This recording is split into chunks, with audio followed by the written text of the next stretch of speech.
Hi, Hello. we're back. We're back in the car again. So if the video is like brrr, all of a sudden, it's because we're in the car, and this is just the budget we have right now for our production. Yes, what he said. Okay, so we've been having a chat, and we were thinking we wanted to talk about, well, at least one specific thing, and it's this conclusion that I've come to recently. Usually after we have conflicts, arguments, fights. And I think that a lot of things happen as a result of the following: the inability for one of us or both of us in a given moment to say, I feel hurt and I don't want to feel that way anymore. And anger covers that, sadness covers that, projecting onto the other person, blame covers that, fear, apprehension, like all these things seem to come as like offshoots or spin-offs from not being able to drop, let's say, ego and pride a little bit to be able to say something like that and be vulnerable and open and just kind of right there standing with my pain, in that particular situation. Whenever we are in a conflict and I'm feeling hurt, I can hear my mother's voice, and it says something like something wrong is being done to me, and fuck it, and and I'm angry. And also, Why is it your mother's voice? I don't know, it just Huh. is. But also, dear viewers, please know that so I'm gonna talk more about my mom as our videos go along, because she was the present parent. I, as a mother, wouldn't like to be exclusively blamed for fucking up our children. But just like a historic note, my father also fucked me up in his own ways. One of them being his absence and his choice to be mostly working. So my mom was there, and I learned so many things from her. So, one of the ways in which she interacted with my father and my siblings and myself was she was just fucking angry. And she would say to me that getting angry was something that stupid people did. And I grew up not wanting to be a stupid person. So very recently I understood that from all the basic emotions, I was only allowed one by my mother, and that was joy, like being cheerful, happy, light. So every time that I am not joyful and light and cheerful, mostly in the past, I would pretend that it wasn't happening. Needless to say, it would go to my body. Anger and fear and sadness would go to my body, and I had problems with my throat constantly and with my bowels, my digestion. So nowadays, when I'm when I'm hurt about something in our interaction, I'll become stubborn, because it's very important for me to be right, and proud. And it's dangerous for me to tell you that I'm hurt, because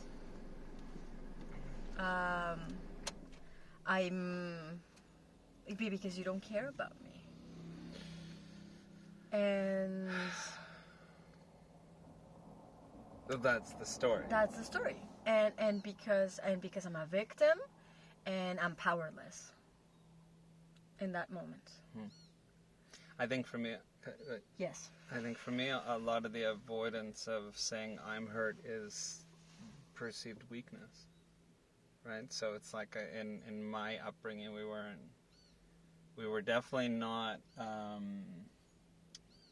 encouraged to be vulnerable, right? It was like sickness or sadness was like a weakness, you know, and it was like grin and bear it, you know. And so I come from kind of the school of, you know, if I say I'm hurt, it's like, oh, you're so pathetic, you know, you're unlovable. This is why you're like this. This is, you know, and it's like, for me to kind of stand in a room, like I have this kind of image of this like ultimate vulnerability of standing in a room and saying, I feel hurt, I feel bad, and I don't want to feel this way, you know. And it's like this ultimate relinquishing control and power. And it's not even like just being victim, it's like not needing to spend all my efforts and energy to protect that, you know, and defend against you and push you back and attack and and all this stuff to make sure that you don't see that, make sure that you don't hurt that more, you know. Yeah, and I honestly, I'm starting to believe that most parts of conflicts come from all the efforts that we do not to feel that. I realized, so today's a Friday. Last Saturday we had like a bad date night, and we began being disconnected for days. And in our case, disconnection usually translates into disconnection being like tension and not really like talking, and like subtle hostility maybe. Invitations for conflict. Yeah. Slow, drawn-out invitations. We have found that and if quick like, escalation if we do sign up. Right. So it just gets worse and worse as the hours go by.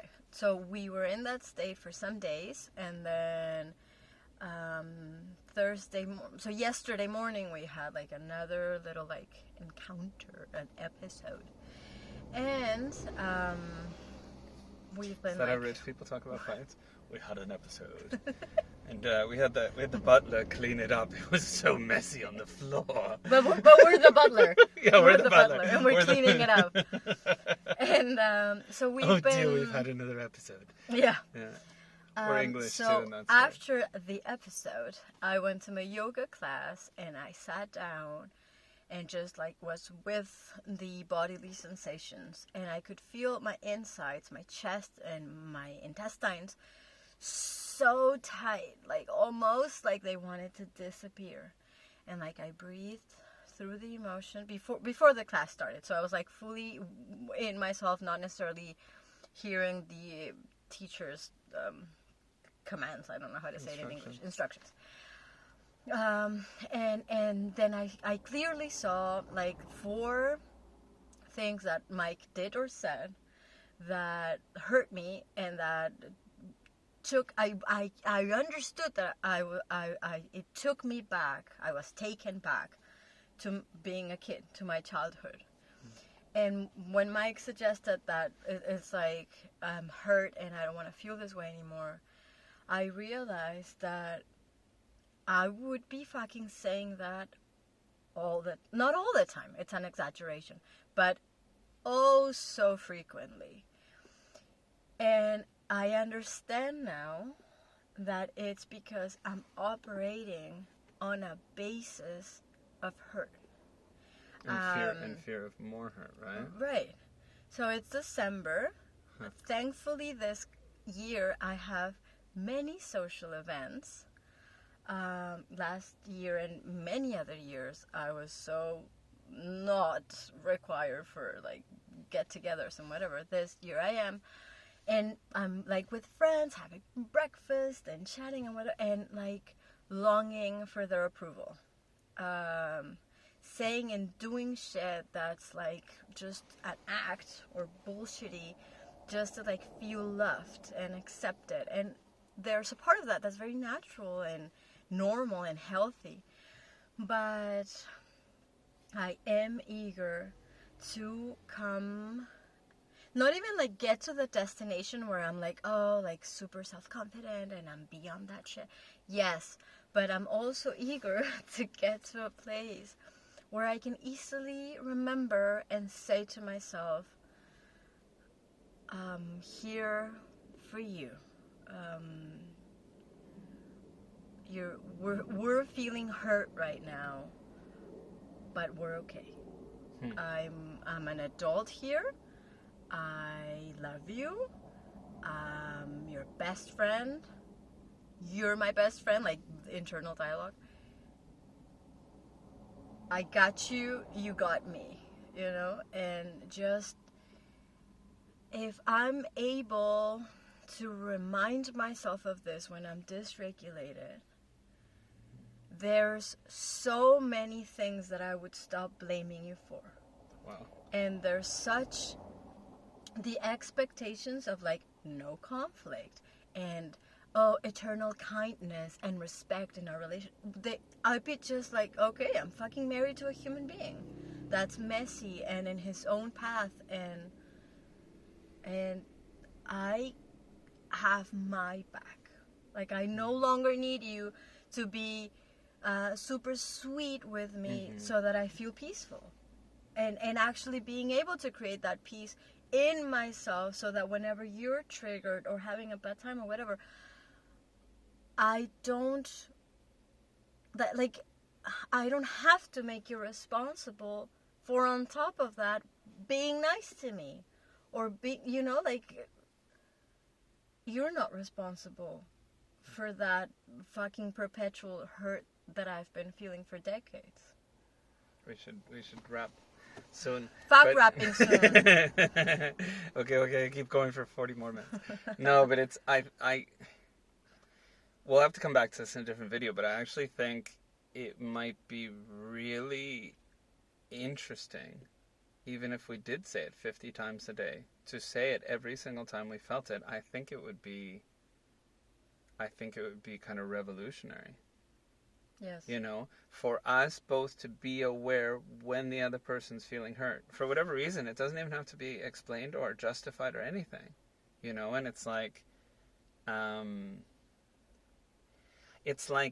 how much complicated shit comes out of the repressing and the suppressing of certain sections of who we are, and how much stuff we have to put on top to just keep that shut up, and not like out in the open for whatever fear of what's going to happen to it, right? Or whatever we think it is, right? So I think it would be interesting to explore. It was just hearing you now. It reminded me of our kids. We have 2 little girls, and they're constantly hurt. Not just physically, but like they're upset about something, they took something personal, they're dysregulated, they're doing like having a tantrum, and there's a part of me that knows that I just need to be there for them and like hold them or hear them out, full of patience and love. Sometimes when they're not looking and I'm tired or having to make dinner or deal with something, I'll go like this. Again, they need like emotional contention. But I won't let them see it. Now, I'm not saying I'm a perfect parent, but like this is on the ideal scenarios, and I like to believe mostly that's how I behave. After having that moment of allowing myself to just be tired of mothering, I'll then be present. So, in a way, I think we're still dealing with that wounded little kid inside ourselves. Who didn't get that. That constantly needs to voice the constant hurt and just maybe go like this, but then engage it, and love it and accept it and name it and feel it out and move through it and go on with the day. Cheer up. Yeah? Okay. Ciao. Bye.